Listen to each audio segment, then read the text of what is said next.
Hello everyone, আজকে আমি তোমাদেরকে বাস্কিং মার্টের একটা নিউ প্রোডাক্ট শেয়ার করব। সেটা হলো আমাদের পাইন উডের টিস্যু হোল্ডার।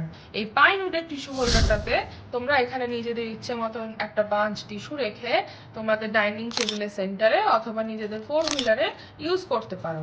এই পাইন হোল্ডারের টিস্যু হোল্ডারটাতে দেখে নাও, এখানে দুদিকে দুটো ম্যাগনেটিক ওয়েভ আছে। এখানে ম্যাগনেটিক ওয়েভ দুটোকে ইনপুট করা আছে, যার জন্য আমরা যখন এখানে টিস্যু ইনপুট করব, শেষ হয়ে গেলে বা রিফিল করলে, তখন আমরা এই টিস্যুটাকে রিফিল করে দেখো কত সুন্দর সেট করে বন্ধ করে দিতে পারছি। এই পাইন উডের টিস্যু হোল্ডারটার প্রাইস হলো 300 রুপিস। তোমরা আমাদের সাথে হোয়াটসঅ্যাপে কানেক্ট করো, আমাদের বাল্ক কোয়ান্টিটিতেও কিন্তু মাল যায়, তোমরা আমাদের সাথে যোগাযোগ করতে পারো।